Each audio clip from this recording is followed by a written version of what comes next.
Hola a todos, soy Mari Carmen Rosano, creadora y organizadora de la cumbre virtual Sé tu Maestro desde Uruguay, con la temática de autocuidado y autoconocimiento dirigido a maestros, profesores, docentes y educadores de habla hispana. En el día de hoy tengo la satisfacción, la gratitud por recibir a Prabhunam Kaur Khalsa. Ella es instructora de yoga, es además educadora y tiene una gran trayectoria en su autoconocimiento, un camino bien importante para conocerse más, mejor y además para brindarle al otro ese conocimiento y el amor a la vida, el amor al camino que elegimos hacer. Bienvenida, muchas gracias por estar aquí. Muchas gracias, Mari Carmen, por invitarme y ojalá que mi participación en este foro pueda aportar realmente a que los educadores puedan tener una mejor calidad de vida en esta tan grandiosa y desafiante labor de acompañar a otros seres humanos en su desarrollo como es el ser educador. Sí, muchas gracias por estar acompañándonos hoy y me gustaría que comenzaras contándonos cómo ha sido tu camino de autoconocimiento.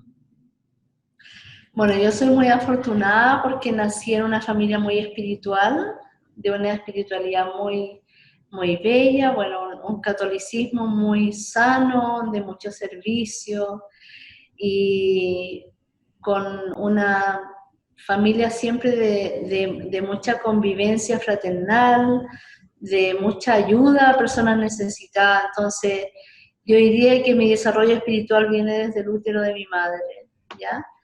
Y bueno, he estado en varios caminos espirituales, pero ya hace más de 20 años en el Kundalini Yoga. Y bueno, mi camino espiritual al Kundalini Yoga comenzó siendo educadora. Yo tenía un jardín infantil con mi mejor amiga de la universidad y de la vida aquí en Chile. Para ser educadora, profesora de niños pequeños de jardín infantil, estudiamos como una pedagogía en la universidad. Ujú. Y mi amiga y yo siempre soñábamos, al salir de la universidad, crear un espacio educativo donde los niños pudieran ser felices, puedan ser respetados y donde las familias se sintieran también muy partícipes e incluidas en el proceso pedagógico de sus hijos. Y construimos juntas, bueno, no construimos el espacio físico, pero juntas formamos un jardín infantil. Y llevábamos poquito tiempo en esto, como 3 meses, y llegó la maestra que trajo este tipo de yoga a Chile a traer a su hijito a nuestro jardín y nos invitó a sus clases. Y yo fui a su clase de yoga y mi socia también, y una vez que salimos de esa clase dijimos así como, oh, ¿qué es esto? Y esta práctica del Kundalini Yoga nos cambió la vida, realmente, positivamente, mucho, inmediatamente, al instante. Y en nuestro rol como educadora fuimos mejorando mucho, no estábamos tan cansadas, mucho más pacientes, no nos enfermábamos. Y realmente fue un gran aporte la práctica de yoga en nuestras vidas. Y un día dijimos, si esto es tan bueno para nosotros, debe ser muy bueno para los niños. Y es así que desde ese lugar del anhelo de querer que esto que nos hacía tan bien a nosotros también beneficiara a los niños, es que empezó mi camino de incorporar estas técnicas en el trabajo pedagógico. Ujú. ¿Sí? Entonces fue así. Yo desde que fui a mi primera clase de yoga, mi maestra me regaló en ese tiempo que no había internet, ni había cierto WhatsApp, ni uno no se podía mandar así documentos, me regaló una fotocopia de la serie de yoga que hicimos en la clase. Y yo, así como, no sé, por esa sabiduría así innata, empecé a practicar esa serie de yoga en la mañana antes de que yo hacía mi meditación. Normalmente yo me levantaba temprano y hacía una meditación católica, así leía un pedacito de la Biblia, meditaba, oraba, Y yo incorporé esto antes de hacer eso, y eso cambió así, pero radicalmente, de una manera muy beneficiosa. Entonces siempre lo incorporé el Kundalini Yoga dentro de mi actividad espiritual, digamos, ¿ya? Y el Kundalini Yoga es eso, es una técnica de trabajo corporal que trabaja para que nosotros vivamos como seres íntegros desde nuestro cuerpo, desde nuestra mente y desde nuestro espíritu, ¿ya? Entonces yo desde un principio siempre lo incorporé en esa conciencia, en la conciencia de que esto era algo para que yo pudiera vivir como un ser humano más íntegro, más integral. Eso. Y esto de ser instructora en Kundalini Yoga hizo que tú también pudieras ser pionera en Chile y en Sudamérica de Kundalini Yoga infantil, ¿verdad? Y en la Sí, educación. claro, claro. Lo que pasa es que naturalmente surgió, como yo te contaba, el querer compartir esto con los estudiantes, con los niños. Y yo primero me convertí así de manera, por la experiencia, digamos, me convertí en instructora de yoga de niños. Y luego, porque en aquellos años no había una sistematización del yoga infantil, entonces desde la experiencia nosotros fuimos traspasando a los niños lo mismo que a nosotros nos hacían en nuestras clases de yoga, pero en el lenguaje de los niños. Y empezamos así una experiencia cotidiana en esto, y después de varios años yo me formé como instructora de yoga porque era la única educación formal al respecto que existía, digamos, en Chile y en Sudamérica. Y por muchos años nosotros hicimos yoga a nuestros niños en el jardín infantil, y la incorporación de yoga cambió radicalmente. Primero, nuestra condición energética y nuestra condición humana en relación al trabajo pedagógico, y también fue un aporte fundamental para los niños, ¿ya? O sea, con la práctica de yoga, con la incorporación del yoga a nuestro jardín infantil, cambió nuestra conciencia como educadora y todo lo que hacíamos. Entonces, por ejemplo, nos surgió la necesidad de no hablarle en tono alto a los niños, sino que hablar más bien en tono bajo, normal, de que cuando hacíamos las actividades de fin de año, por ejemplo, no disfrazar a los niños de algo y que estuvieran estresados, sino que ellos lo pasaran muy bien. Y empezamos en la velada de fin de año a que los niños hicieran yoga en torno a un cuento cantado con música infantil, y también la conciencia de que cada niño tuviera un momento así como de gloria en el escenario, que nadie fuera así como la vaquita del pesebre. Y buscamos muchas estrategias para que todos nuestros niños tuvieran una participación naturalmente muy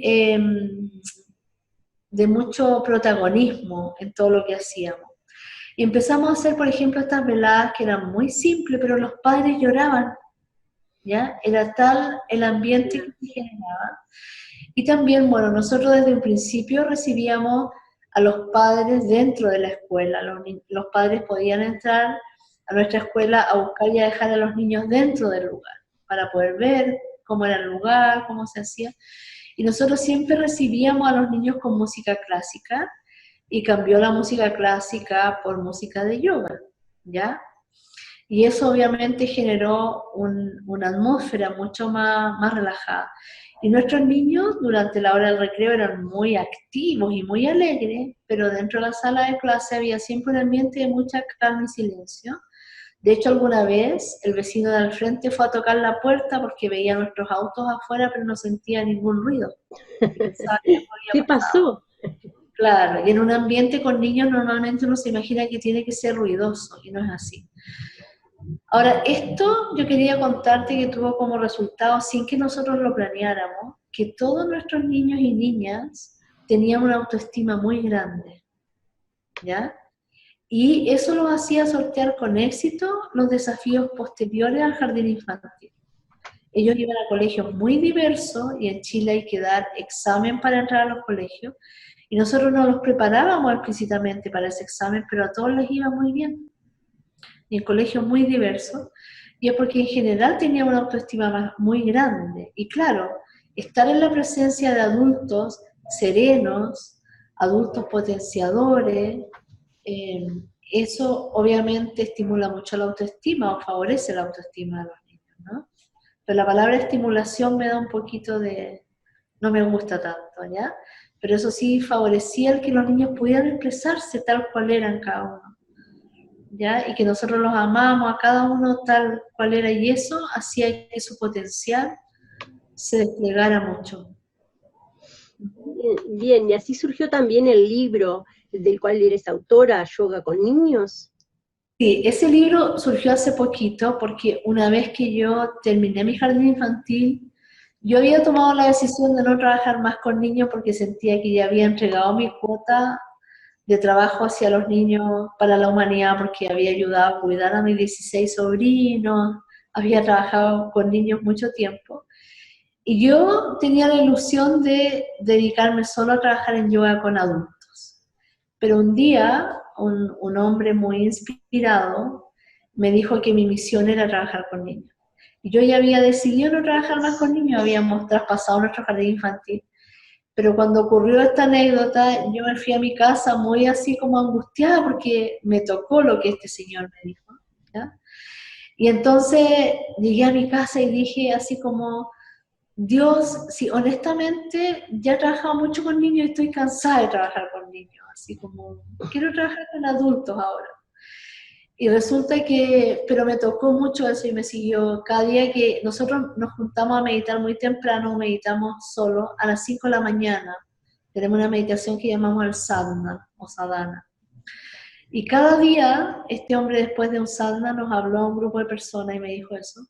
Y cada día durante una semana después, cada vez que iba al sadhana, yo estaba muy angustiada porque me había tocado el corazón lo que había dicho este señor.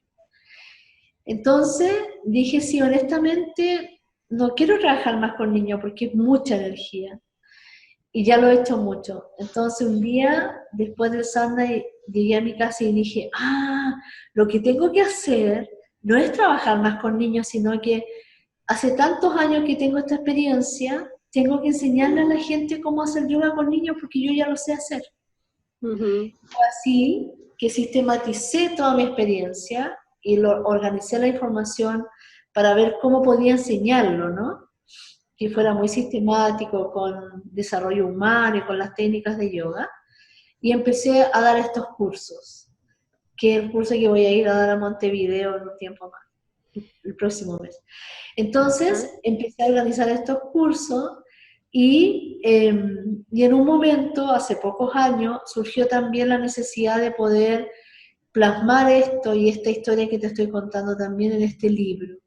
Y darle a la gente en este libro las herramientas para que puedan, sobre todo cualquier persona, tener algún acercamiento desde el yoga, ¿cierto? Para los niños, o algún acercamiento al yoga para los niños. Entonces, este libro está pensado en los padres, en los profesores, en abuelos, y hay en el libro una parte muy importante en relación a lo que nuestro maestro, que es el señor de la fotito aquí atrás, que fue el que trajo este Kundalini Yoga a Occidente.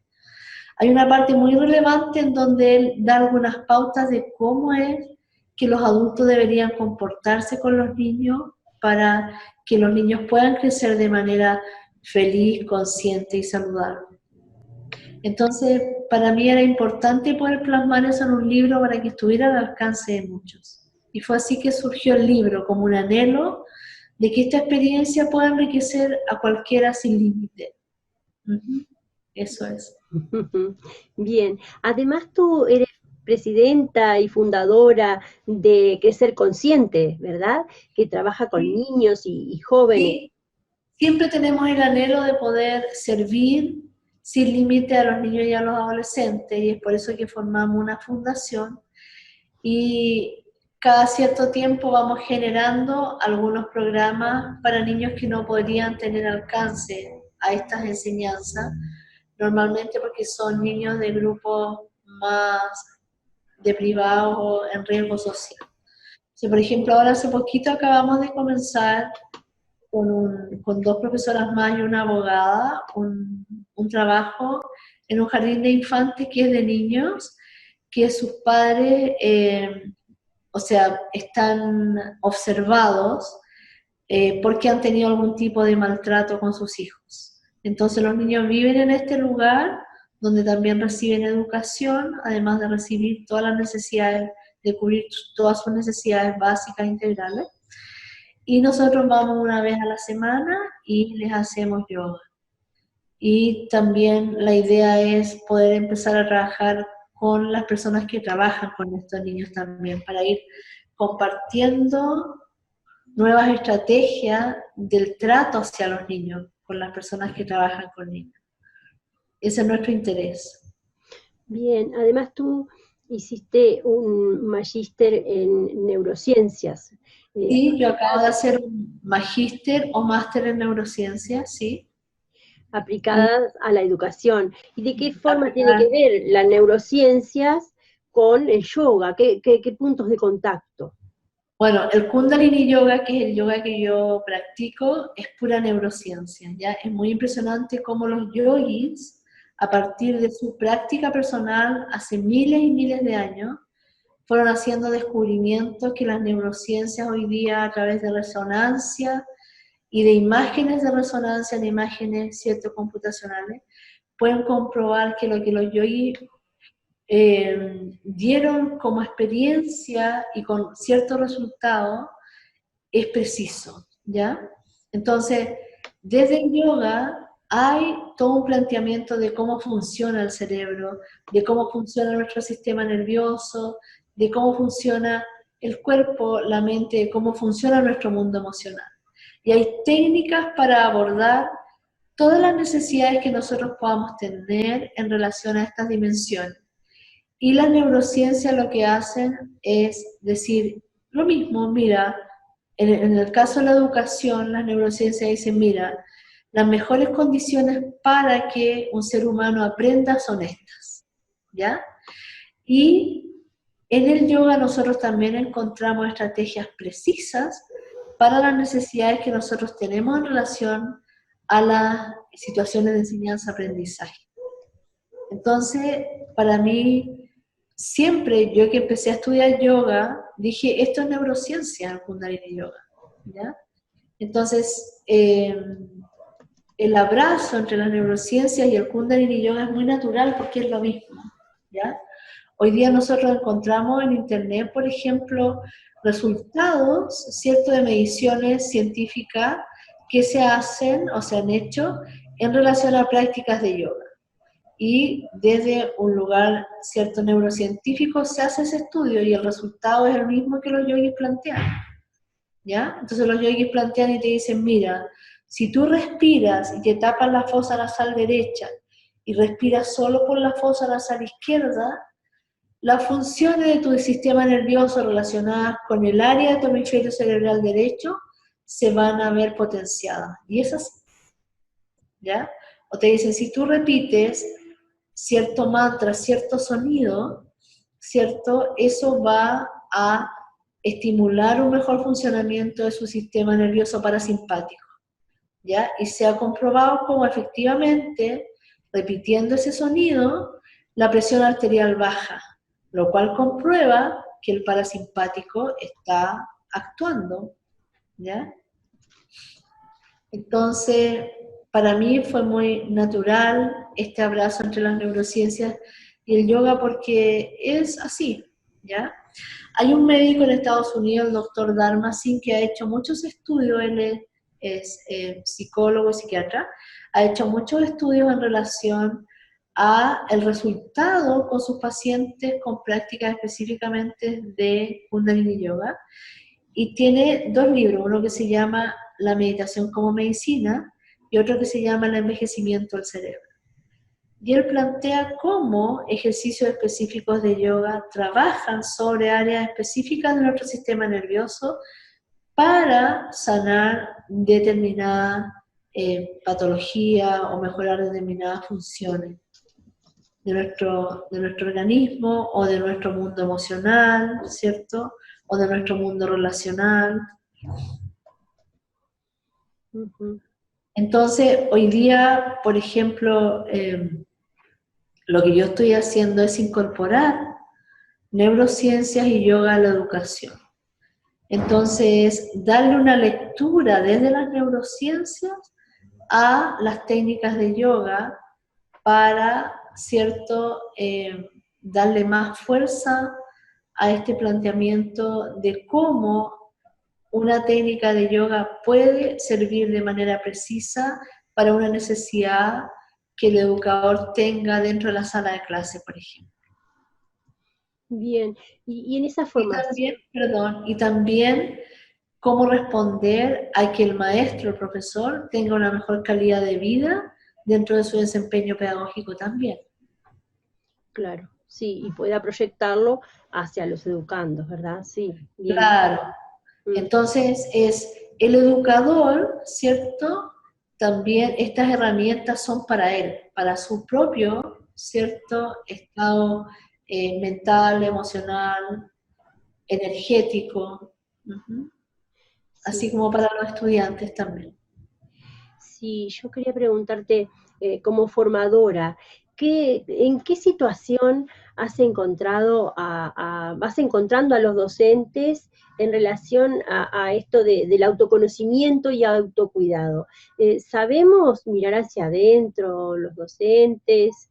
Es algo ¿cómo observas eso? ¿Es algo que Bueno, se da naturalmente o no? ¿Qué es lo que has bueno, observado? yo estoy bien impresionada y siento que debería ser un ramo obligatorio de la formación de los educadores, el manejar herramientas de autocuidado y también el manejar herramientas de cómo debería ser su rol dentro de la sala de clase en relación a los estudiantes para que los estudiantes se autorregulen también, ¿ya?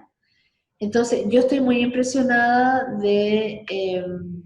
ahora estoy haciendo mi tesis de magíster y estoy haciendo una observación en escuelas y estoy muy impresionada del nivel de cansancio que tienen los educadores y el nivel como de desgaste, ¿ya? Los veo a muchos poco motivados, los veo demasiado rudos, agresivos, desconectados con los estudiantes eh, y con una presencia poco amable, muy poco amable y muy poco humana en muchos casos. Entonces, es triste porque como son las excepciones, son las bondadosas y son muy pocas, ¿ya? Entonces, por ejemplo, los educadores, si desde las neurociencias y del yoga tienen el conocimiento de que cuáles son las condiciones que se necesitan para que haya un ambiente más predispuesto para el aprendizaje y que eso tiene que ver con un ambiente emocionalmente saludable, o sea que la automotivación de los estudiantes, la motivación intrínseca, es muy relevante para aprender y cómo esa motivación intrínseca depende tanto de la situación social, perdón, que el estudiante está viviendo dentro de la sala, del vínculo que tiene con el educador. Por ejemplo, que los educadores supieran que la forma vincular que ellos establecen con su estudiante es muy relevante para el aprendizaje, ¿ya? Que, por ejemplo, que los educadores sepan que las estrategias que usan, si son estrategias lúdicas, favorecen mucho más el aprendizaje en los niños, por ejemplo, porque los niños naturalmente aprenden jugando y el juego es una motivación intrínseca para los niños, ¿ya? Y los educadores, eh, por ejemplo, yo me doy cuenta cuando voy a observar que usan a veces lenguaje con conceptos que un niño de 7 años no entendería, ¿ya? Y le empiezan a explicar lo que hay que hacer con conceptos abstractos, entonces de repente son poco concretos, por ejemplo. Y bueno, tienen una gran cantidad de niños dentro de la sala de clase y es muy desafiante, ¿ya? Y también creo que es muy relevante esto de las neurociencias y el yoga, porque también veo que en los educadores está la creencia de que para generar que primero que casi es imposible cambiar el sistema, ¿ya? Que el sistema es el responsable de la sobreexigencia, de los malos resultados a veces, y ellos tienen la creencia de que generar cambio es muy difícil. Y con el yoga yo en mi vida me di cuenta que una pequeña cosa, pero muy precisa, puede generar un cambio muy grande, ¿ya? Porque el yoga tiene una efectividad muy importante y las neurociencias vienen a reforzar, digamos, como la veracidad de que así es, ¿ya? Porque tiene que ver con el funcionamiento de nuestro sistema nervioso, de las áreas del cerebro que están comprometidas, participando en cómo la información se está recibiendo, de qué forma la información se entrega y cómo la información se está procesando para dar respuestas. ¿Me explico? Sí, ¿y por qué crees que sucede esto de esas actitudes que me sorprendieron un poco, eso que esas observaciones que han ido realizando cuando van por las instituciones? ¿Por qué crees que sucede ese, bueno, el estrés, el cansancio, el desgaste, que genera después esa desconexión, ¿no? Porque en realidad eh, criticar a un sistema del que soy parte es como que implica que no estoy viendo la realidad íntegra en su conjunto. Eh, Uh-huh. ¿Te parece? Bueno, yo creo que primero que nada los educadores están muy sobreexigidos, ¿ya? Por ejemplo, no sé, si tú eres madre y tienes 3 hijos, tú sabes la demanda que es tener 3 hijos. Y los educadores tienen al mismo tiempo 30, 40, 20 y tantos hijos delante, ¿entiendes? Y son más de 20 seres humanos con necesidades únicas, digamos, con necesidades específicas, con una historia personal distinta, y el educador es solo uno. Entonces, mucha la exigencia. Entonces, hay que manejar estrategias para poder responder a esas exigencias. Ahora, son largas las horas que los educadores están trabajando y todo el tiempo tienen que estar atentos a lo que está ocurriendo con personas, una multiplicidad de personas con necesidades diferentes, ¿ya? Y cuando tú estás frente a un grupo, tienes que manejar herramientas para mantener la atención del grupo, ¿ya? Ahora, hay niños con necesidades educativas especiales y que requieren distintas formas de comunicación y de relación, porque, por ejemplo, se están desconcentrando permanentemente, ¿cierto? O a veces no tienen la capacidad de captar la información desde la información nomás, sino que necesitan más experiencia. Entonces, son múltiples las necesidades, características y realidades que tienen los niños, y el educador es uno solo y tiene que responder a todo este universo de estudiantes, ¿ya? Ujú. Por largas horas, mucho tiempo, eso tiene que estar con una mente muy despierta y además físicamente, o sea, estar muchas horas de pie o caminando por la sala, ¿ya?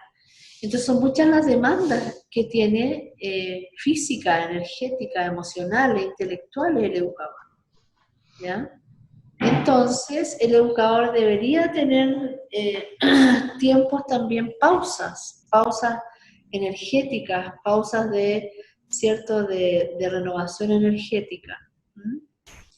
Y claro, los niños salen al recreo y juegan, ¿cierto? Y transforman energéticamente todo su funcionamiento, pero el maestro está todo el tiempo atendiendo a las necesidades de los estudiantes, incluso cuando están en el recreo.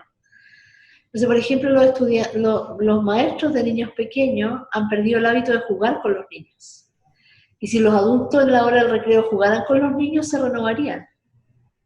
Pero está la sensación de que eso es más exigencia y más cansancio. Entonces, por eso hay que cambiar algunos paradigmas dentro del rol de ser educador. Uh-huh. También está, por ejemplo, la creencia de que para sostener tu rol de autoridad y de contención, tienes que tener un tono de voz alto, tienes que tener una presencia sólida, así como de autoridad, y a veces eso se pasa fácilmente al autoritarismo, y estar hablando en voz alta mucho tiempo te desgasta energéticamente. Por ejemplo, los yogis han descubierto que cuando tú hablas, ¿cierto? Desde las cuerdas vocales están conectadas sutilmente de una perspectiva yoica con el nervio vago, por ejemplo. Y el nervio vago tiene funciones muy relevantes en relación al funcionamiento del organismo y también en relación al funcionamiento de mi realidad emocional, ¿ya? Y uno está, mientras está hablando, está todo el tiempo activando el nervio vago, ¿cierto? Pero lo estás desgastando en el fondo, ¿no? Entonces, tienes que, si tú lo haces de una forma energética, saludable, eso va a ser un gran beneficio para tu ser, por ejemplo. Pero si tú lo ocupas así como desgaste nomás, te va a desvitalizar, ¿ya? La forma en que se maneja la voz también, ¿ya? Hay, por ejemplo, los yogis descubrieron que hay determinados sonidos, ciertas formas de sonidos que actúan para favorecer funcionamientos energéticos y biológicos y emocionales, intelectuales y espirituales precisos, ¿ya?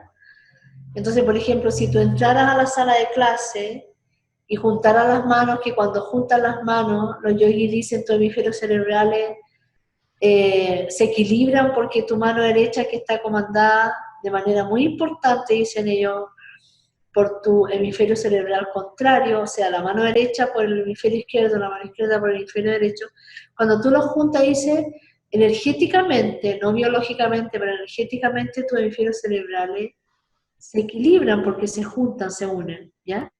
Y si el profesor supiera que juntar esas manos que le trae calma, equilibrio, quietud en su sistema nervioso, y supiera que si dice el sonido sa, na, eso energéticamente calma todo su ser y calmaría a todos los niños, empezaría su clase muy calmado, y no los niños todos saltando y gritando, y ella tratando, o él de gritar más alto para aquietar a los niños.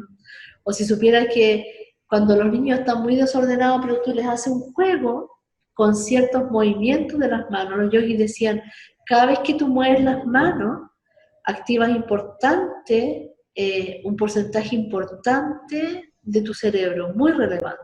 O sea, por ejemplo, si tú supieras que cuando entras a una sala de clase, si tú mueves los brazos de cierta forma y las manos, y eso lo vas asociando con una secuencia de sonidos de yoga, eso hace que los niños se calmen y que además estén alegres y motivados. ¿Te fijas? Entonces cambiaría la cosa. El profesor no tendría esta sensación de sobreexigencia de su voz, de su proyección. Bien, y en cuanto a lo clásico, como conocemos el yoga, la respiración y las posturas. Bueno, la respiración es muy poderosa porque desde la perspectiva del yoga se dice la respiración, el ritmo de tu respiración, la forma, la profundidad de tu respiración, regulan, ¿cierto?, tus ondas de pensamiento, dicen los yogis, ¿ya? Entonces, la respiración tiene una relación directa con la forma en que tú piensas, ¿ya? Y los yogis dicen, el pensamiento es el que genera la emoción y el sentir, importantemente. Entonces, si tú tienes una forma de respirar, con esa forma de respirar tú actúas sobre tu mente, ¿ya? Sobre la mente, que es el mecanismo cierto de funcionamiento del cerebro. Tú actúas sobre tu mente, y al actuar sobre tu mente estás actuando sobre tu mundo emocional y también sobre tu realidad biológica, ¿ya? Entonces es muy relevante también saber que, por ejemplo, si mis niños están cansados ya, y ya tienen un poco de hambre porque va a llegar la hora del almuerzo y yo tengo que seguir enseñando, si yo los hago respirar de determinada manera, se van a revitalizar y van a estar más atentos y concentrados, por ejemplo, ¿ya? O en la mañana cuando mis estudiantes llegan estresados, si yo les hago un juego de respiración, va a bajar el nivel de estrés y van a estar mucho más dispuestos para aprender. Se van a estar más silenciosos y concentrados. Entonces es muy relevante porque en yoga normalmente lo que se trabaja siempre es paradójico. Entonces se trabaja para estar activamente relajado, ¿ya? O relajadamente activos, ¿ya? O atentos y concentrados pero en calma, o calmadamente atentos y concentrados. Y lo interesante es que cuando estas técnicas se incorporan dentro del aula, el profesor las hace como modelo para los estudiantes y al hacerlo él recibe o ella el beneficio también de la técnica. Entonces por eso cuando se incorporan estas técnicas en yoga en el aula, se trabaja o digamos se conquista el objetivo de trabajar sobre el mejoramiento de la calidad de vida de los maestros y de los estudiantes y mejorar la calidad de los aprendizajes de los estudiantes también, ¿ya? Entonces, de eso se trata, más o menos, ¿ya? Sí. Entonces la gente cuando empieza a incorporar estas técnicas dice, oye, esto es muy efectivo, y a veces yo tengo unos videos en YouTube, entonces la gente los ve y empieza a copiarlos con los niños en la sala de clase. Y después yo me encuentro con ellos en algunas situaciones y me dicen, es que es impresionante lo efectivo que es. Es que claro, porque es muy preciso lo que están trabajando. Están trabajando sobre tu cerebro, está trabajando sobre tu motivación, está trabajando sobre tu autorregulación, está trabajando sobre tu vitalidad. Entonces, en el fondo lo que está haciendo es preparando todo el sistema de tu ser para que esté positivamente predispuesto a la enseñanza-aprendizaje y a la vida también, ¿no? Sí, claro. Uh-huh. Eso es. Quería contarte que a mí me ha pasado a veces, por ejemplo, que en mis clases de yoga de niños, a veces tengo talleres en las escuelas como una actividad extraprogramática. Y me ha pasado que los niños me han dicho, ¿sabe que yo esto que usted me enseñó lo hago en mi casa en tal hora? Y lo incorporan de manera precisa en la cotidianeidad en algún momento. Y nadie se los ha enseñado, pero los niños tienen una sabiduría intrínseca. Y estas técnicas las incorporan también en su vida cotidiana cuando tienen necesidad. Es muy interesante eso. Sí, la verdad que sí. Sí, sí. Tiene como más despierta esa facultad, ¿no? De darse Claro. cuenta qué es lo que le sirve para Ahora, la vida. sí, y a los adultos les pasa también, que por ejemplo en las clases de yoga empezamos siempre a trabajar mucho la respiración larga y profunda, muchas formas respiratorias que llamamos pranayama en yoga, pero trabajamos mucho la respiración larga y profunda. Y después la gente le pasa que cuando tiene una situación difícil hacen esto. Mm. O sea, el organismo automáticamente empieza a reproducir cuando necesita lo que va aprendiendo, porque yoga se trabaja desde la experiencia, por definición es una experiencia. Entonces surge muy natural que el ser humano después lo incorpore a otras experiencias, digamos, fuera de la sala de yoga, fuera de la práctica. Ujú, ujú. Bien, y todo esto que nos estás comentando, los beneficios que tiene el yoga, ¿cómo, cómo podemos nosotros comenzar a incorporar este tipo de hábitos? Bueno, una forma muy fácil y muy cotidiana es, por ejemplo, simplemente fomentar el hábito de escuchar tu respiración, o sea, de estar atento a tu respiración. Cuando estés hablando con alguien, por ejemplo, ahora que tú estás hablando conmigo, que Mm, mientras estemos hablando ujú. tú escuches tu respiración, ¿ya? Cuando uno escucha su respiración, automáticamente el organismo hace esto, ¿ya? O sea, solo con estar atento a tu respiración, automáticamente la respiración se pone más lenta. Y una respiración lenta se traduce en una mente más focalizada, en un mundo emocional quieto, en un organismo más vital, ¿ya? En un sistema nervioso parasimpático más fuerte, en un sistema nervioso simpático en equilibrio también, ¿ya? Entonces, ese es un muy buen hábito, tener el hábito de escuchar la respiración. Normalmente a uno se le va a olvidar, entonces, por ejemplo, tú te puedes poner así como meta y decir, cada vez que cruce una puerta, me voy a acordar de escuchar mi respiración, porque uno cruza muchas puertas en el día. Puedes decir, cada vez que mire la pantalla de mi celular, me voy a acordar de escuchar mi respiración. ¿Entiendes? Para que puedas asociar el recuerdo a otra actividad cotidiana, si no lo vas a olvidar. Otra experiencia importante, otra actividad importante así cotidiana es saber algunas técnicas, es decir, por ejemplo, cuando tenga sueño o esté muy cansado o cansada y tengo que seguir funcionando, por 1 minuto, o idealmente por 3 minutos, voy a respirar por la fosa nasal derecha solamente.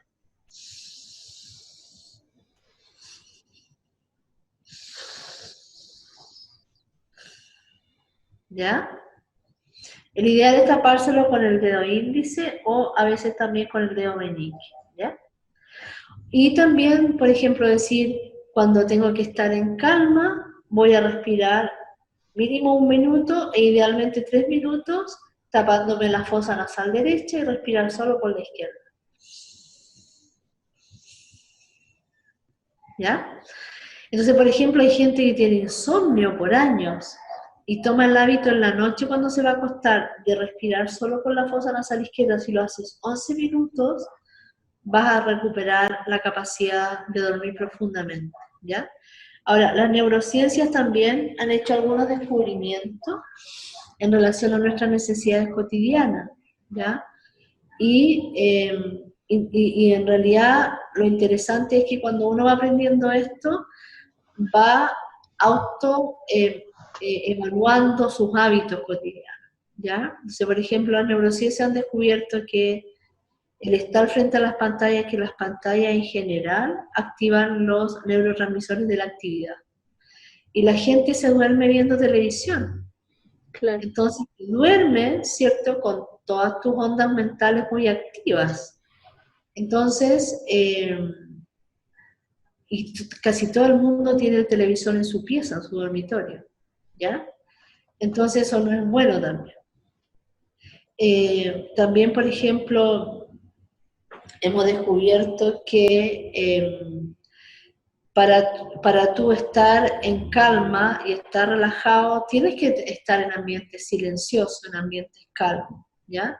Y además, ¿cierto? Los yogis también, los neurocientistas dicen, los yogis lo decían hace miles de años, la mente está permanentemente activa, la mente no se duerme nunca, ¿ya? En la noche cuando nosotros estamos durmiendo, la mente está trabajando también. Nuestro cerebro está procesando la información del día, ¿cierto? El cerebro es muy económico, entonces está procesando la información del día y está desechando lo que no va a ocupar, está organizando la información, ¿cierto? Y el cerebro está activo, ¿ya? Durante el momento que nosotros dormimos. Entonces es importante también que nosotros tengamos una condición de calma para que esta actividad que tiene nuestro cerebro, por ejemplo, el cerebro cuando más trabaja es cuando tú tienes un sueño más profundo, que es el sueño REM, ¿ya? Ese es el sueño que te permite un trabajo más sofisticado a nivel del cerebro.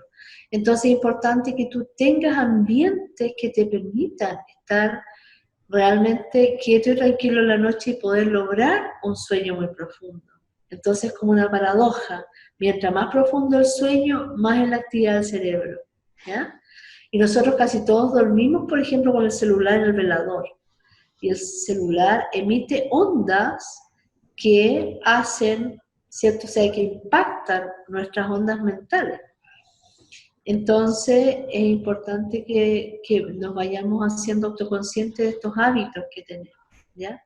Los yogis también, por ejemplo, nuestro maestro decía, cuando te vayas a acostar en la noche, no comas, come hasta 2 horas antes de acostarte, porque también en esta percepción, en esta concepción yógica de que todo nuestro ser es una integralidad, que el cuerpo nunca está separado de la mente ni del espíritu, ¿cierto?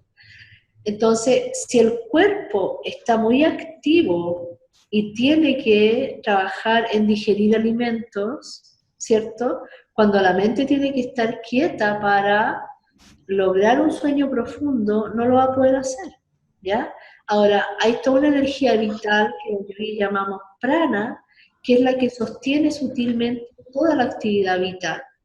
Y si tú estás digiriendo alimento, mucho prana, mucha energía vital, tiene que estar involucrada en ese proceso y no va a poder estar involucrada en el proceso mental que tú tienes que hacer en la noche. O también de regeneración celular, por ejemplo, ¿ya? Entonces, la idea es que se recomienda, por ejemplo, no comer en la noche, no comer comida pesada y no comer hasta 2 horas antes de acostarte. O si comiste, anda y camina media hora para que puedas tener este ejercicio, ¿cierto? Una actividad física que te permita digerir los alimentos. ¿Mm? Ujú. Entonces, entonces la idea es que toda la condición cotidiana que tú vivas tiene que ver no solo con tu calidad de vida, tiene que ver con la calidad del funcionamiento de tu cerebro también. Y tiene que ver con la calidad de tu funcionamiento emocional, espiritual también, ¿ya?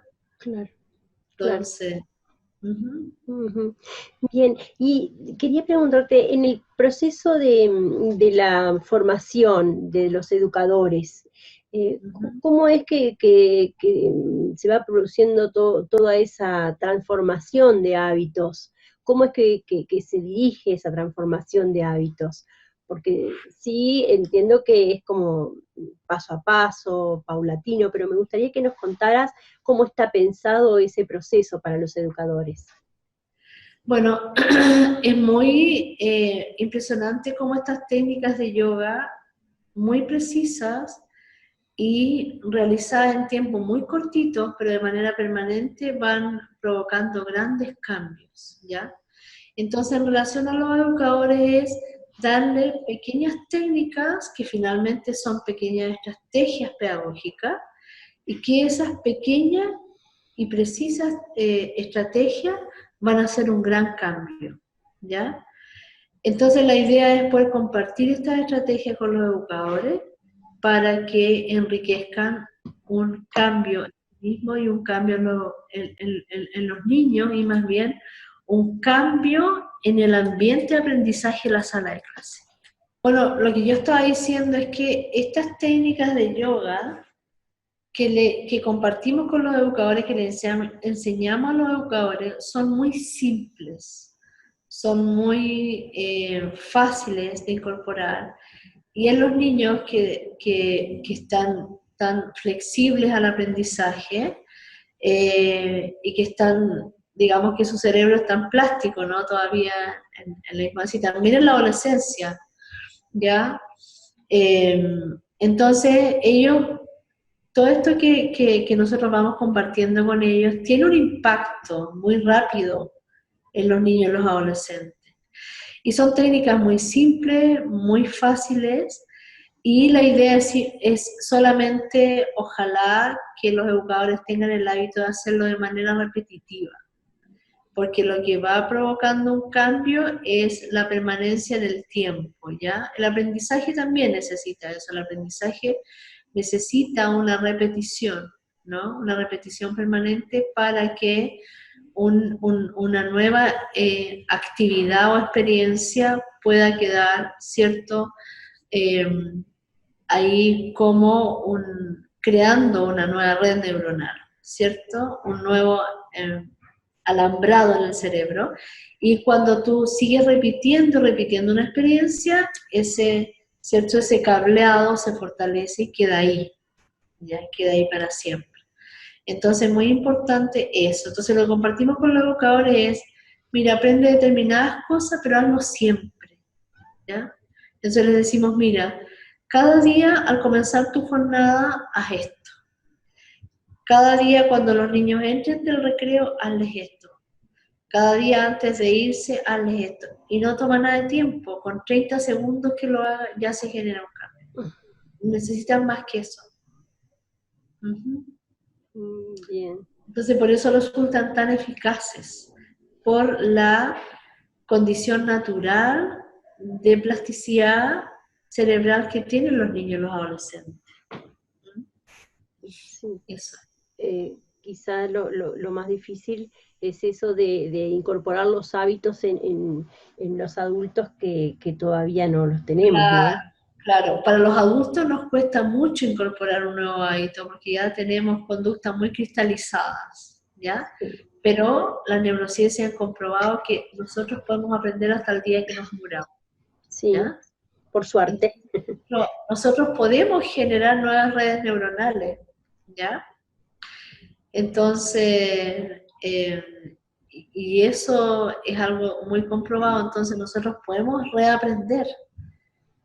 Entonces, lo que hacemos con los educadores también es un trabajo como de motivarlos y de recordarles lo importante, lo relevante y lo valioso y lo único que es su aporte en la vida de un ser humano, ¿ya?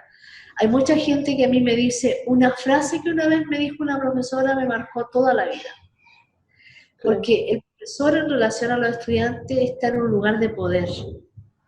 Porque los niños, por ejemplo, y los adolescentes también, al tener esta gran plasticidad neuronal, están aprendiendo, ¿cierto?, a través de las experiencias, cosas que pueden quedar ahí para siempre.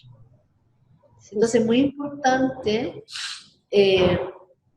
lo que nosotros hacemos importantemente, recordarle o hacerle saber a los educadores el impacto que tiene su presencia en la vida de un ser humano, como un niño o un adolescente. ¿Ya? ¿Cómo es? En nuestra fundación nosotros decimos, cada niño nace en estado de gracia, ¿ya? Y tiene que participar un adulto en su vida para que ese estado de gracia se preserve o se transforme en desgracia. Es el político educador. El educador en la vida de un niño, de un adolescente o de una niña y un adolescente tiene el poder de, ¿cierto?, potenciar toda su luz, toda su divinidad, toda su inteligencia, toda su bondad, y también tiene el poder de aplacarla, digamos, ¿ya? Entonces, muy importante para nosotros, lo que hacemos también es enseñarle o recordarle a los educadores, por ejemplo, el impacto que tiene el lenguaje, ¿ya? Impacto que tiene el lenguaje en la palabra. Los yogis dicen, las palabras crean realidades, porque los yogis dicen, toda la existencia surgió de una vibración, de un sonido, una energía de sonido. Entonces dice, esa misma energía es la que tienen las palabras.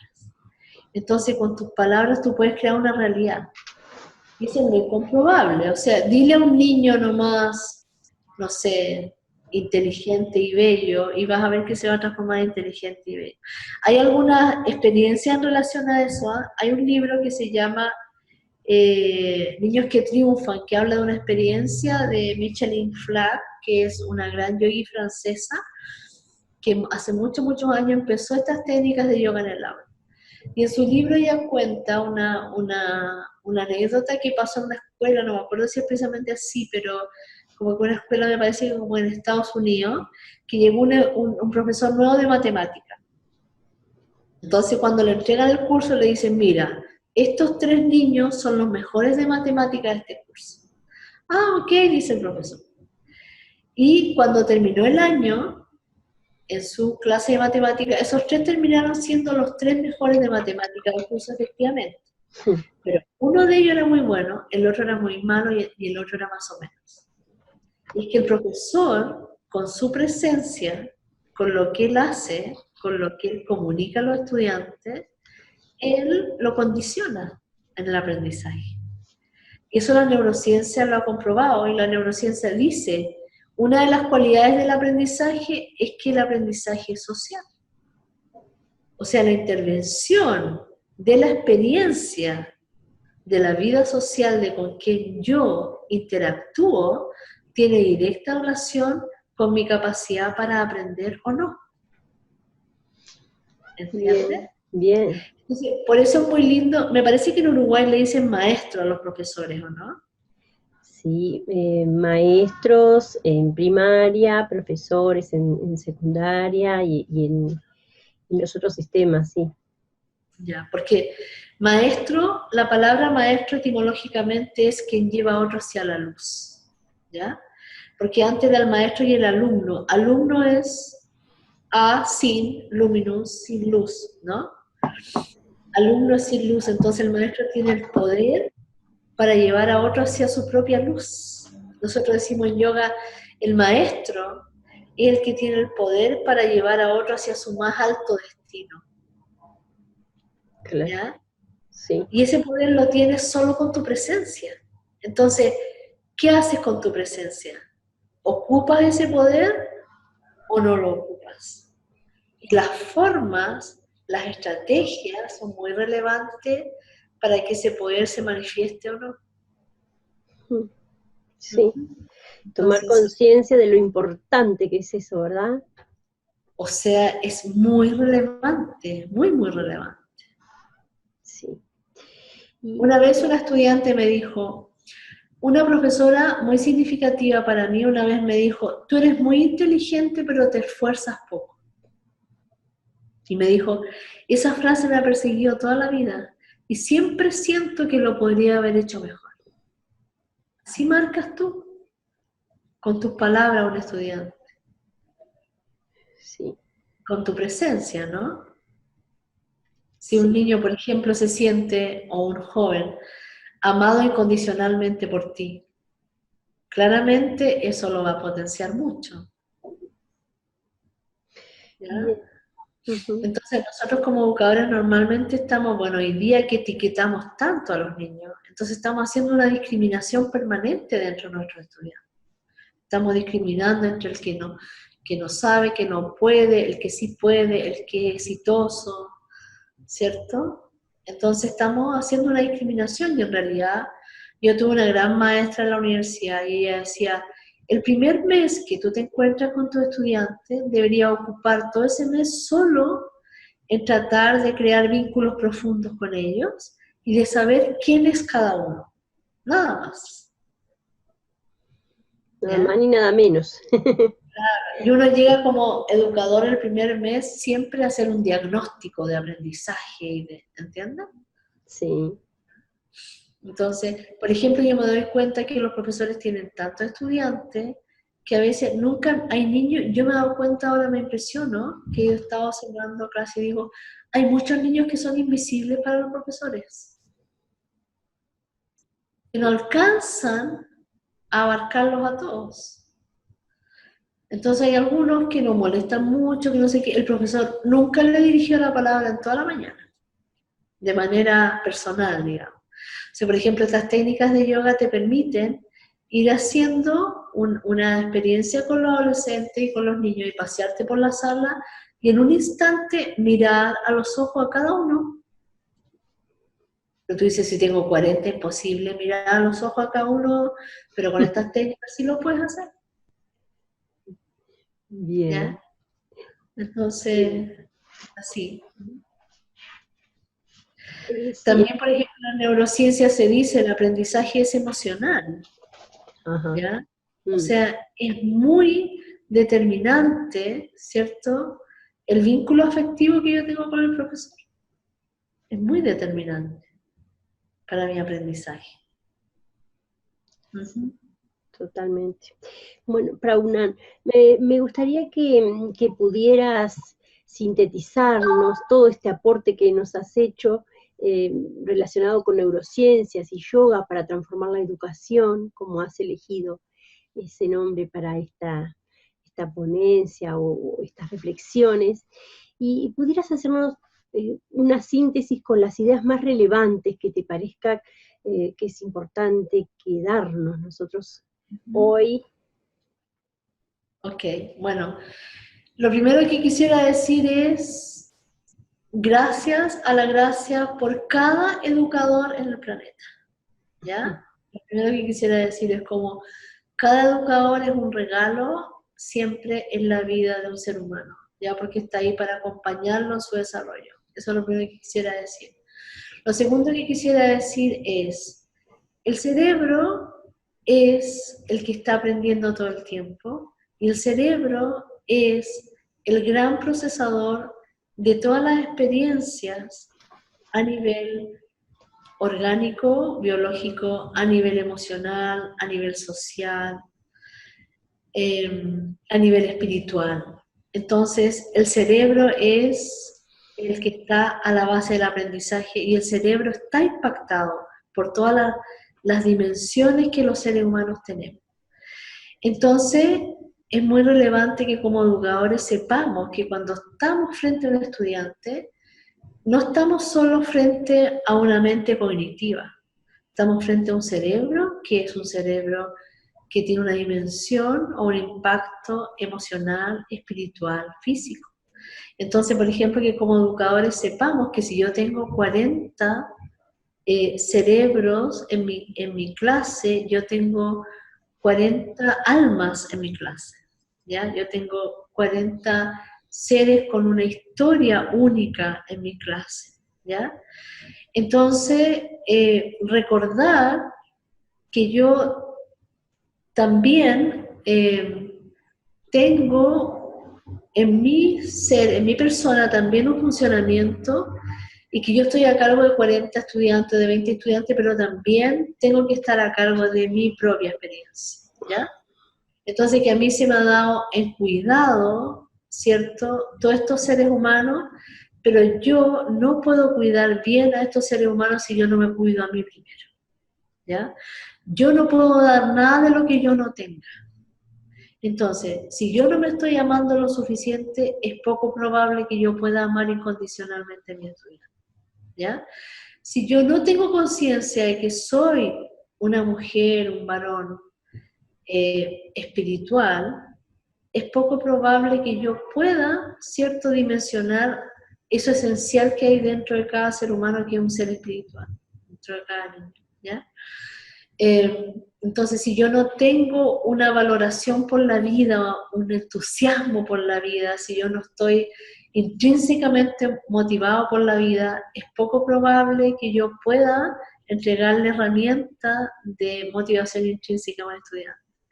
Entonces, que necesariamente para tener un desempeño profesional y humano óptimo como educador, yo primero tengo que preocuparme y permanentemente de mí mismo también, ¿ya?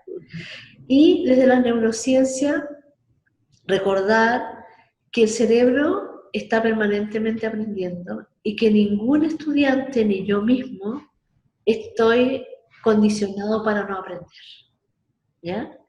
Y que eso tiene que ver con las formas, que eso tiene que ver con los momentos y que eso tiene que ver también con la realidad física, orgánica, con la realidad emocional, con la realidad intelectual, con la realidad social, ¿ya? Entonces, que siempre hay esperanza, ¿ya? La neurociencia lo principal que ha planteado es que siempre hay esperanza, que siempre hay una posibilidad, tanto en mí como en mi estudiante. Yo creo que eso es como la idea central que yo quisiera transmitir, es como desde el funcionamiento, desde la neurociencia, desde el funcionamiento, que no es solo orgánico, sino que es desde todas las dimensiones de la vida del ser humano, desde todo el funcionamiento que tiene el cerebro, siempre hay esperanza en cada ser humano que esté vivo. No importa que incluso tenga cierto daño en su funcionamiento cerebral, siempre hay esperanza. Eso. Entonces, que siempre podemos aprender y que en la medida que mantenemos esta actitud de aprender y esta conciencia de aprender, eso es como punto de partida muy relevante para que nos abramos, para que seamos flexibles, ¿ya? La vida está cambiando muy aceleradamente cada día y cada vez más se acelera más. Entonces, necesitamos tener esta conciencia de que tenemos un cerebro plástico y de que podemos aprender nuevas cosas, de que nuestros paradigmas pueden cambiar, Sí, ¿ya? De que podemos mirar la vida desde otro lugar, de que cada niño lo podemos mirar de un lugar distinto, aunque el neurólogo nos diga, mira, este niño es así, o este adolescente es así, yo lo puedo mirar desde otro lugar, ¿ya? Porque lo que la neurociencia ha comprobado que son múltiples las dimensiones que están impactando la capacidad de aprendizaje del cerebro. Entonces son múltiples las posibilidades que hay. Esa es la idea. bueno, Y yoga representa una gran posibilidad dentro de esta multiplicidad de posibilidades también. Que desde mi experiencia es lo que yo humildemente puedo aportar con mucha veracidad y así con mucho conocimiento desde la experiencia y con así testimonios precisos en mi vida, en la vida de otros educadores y en la vida de muchos estudiantes. Eso. bueno, muchas gracias por tu generoso aporte. Y yo pensaba mientras estabas transmitiendo esto que bien interesante todo lo que nos compartías, pero además qué bueno contar con esa posibilidad de saber que cuando nos abrimos nosotros enseguida aparecen las posibilidades fuera también, ¿no? Como que nosotros proyectamos, sí, eso me parece que es tan valioso. Como me ha pasado a mí con esta cumbre, he salido a buscar algunos aportes y me he encontrado con una cantidad de información, pero no solo de información, sino de experiencias, de sabiduría que me ha llegado de una forma como mágica, ¿no? Entonces creo que es eso, estar abiertos a recibir todo lo que nos llega porque de alguna manera contacta con lo que nosotros tenemos internamente. La verdad que muy agradecida y esperemos seguir en contacto contigo, con tus actividades. ¿Quisieras contarnos de las actividades que estás realizando en los distintos países? Que contabas que vas a venir a Montevideo, pero ¿qué es lo que estás haciendo exactamente? Bueno, yo tengo una formación de instructores de yoga de adultos que además se especializan en yoga al final de niños y adolescentes en Santiago de Chile. Y también formo instructores de yoga de adultos ahora vamos a comenzar una formación en Panamá, también en una ciudad austral de Chile, en Punta Arenas, y permanentemente estoy viajando por distintos países del mundo, enseñándole a los profesores de yoga cómo hacerle yoga a los niños, ¿ya? Porque es una forma muy distinta de hacer yoga a los niños. Se ocupan las mismas técnicas, pero desde el lugar natural que tienen de aprender los niños, que es desde el juego y desde la imitación. Y también estoy dando permanentemente charlas para padres. Hago unos coaching para padres en relación a necesidades muy importantes que tienen, como es, y que también les sirve mucho a los educadores también participan en ello, en relación a cómo ponerle límites saludables a los hijos, niños y adolescentes. Por ejemplo, cómo convivir, ¿cierto?, de manera, no sé, alegre y natural con un niño distinto o etiquetado como distinto, ¿ya? Cómo entender el mundo emocional de los niños y los adolescentes, ¿ya? Y también dando muchos cursos para educadores con técnicas de yoga en el aula. Y ahora también técnicas, además, las técnicas de yoga en el aula son ejercicios y meditaciones para los educadores, y también ahora con yoga, meditación y neurociencia, o neurociencia, yoga y meditación para la educación, ¿ya? Y bueno, voy a ir a Montevideo, pero son diversos los países por donde viajo por Latinoamérica. Voy a México, a Argentina, a Bolivia, a Perú, a muchos lugares. He ido también a China, hace unos 3 años atrás fui a dar uno de estos cursos a China, también he estado en España alguna vez, Así que bueno, está bien abierto el campo y lo más hermoso es que mucha gente ha aprendido conmigo y ahora esa gente también le está enseñando a otros. Entonces, mi bendición ha sido que yo he podido empezar una semilla que ha tenido un efecto multiplicador muy relevante y ojalá llegue a muchos niños y adolescentes en todo el planeta, ¿ya?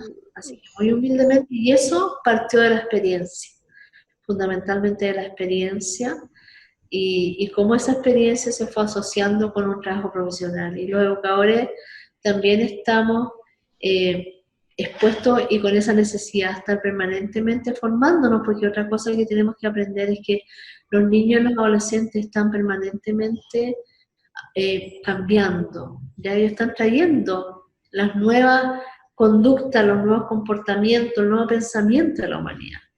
Y nosotros tenemos pensamientos y patrones antiguos, entonces nos tenemos que estar renovando. Y nuestro maestro decía, los niños son, en el caso de los niños y también los adolescentes, nuestros principales maestros.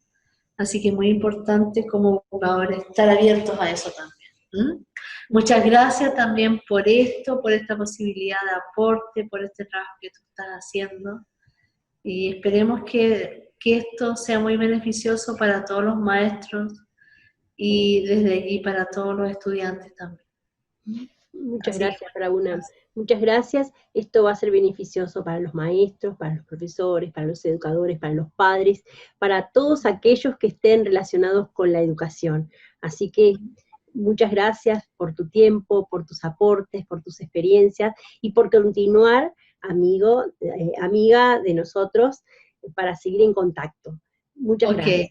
Bueno, la idea es que podamos desarrollar esta capacidad de dominar esta estrategia, así que más adelante esperamos contigo también generar esos espacios donde la gente pueda aprender estrategias específicas para su vida con los niños y los adolescentes. ¿Ya? Satnam, muchas gracias, linda.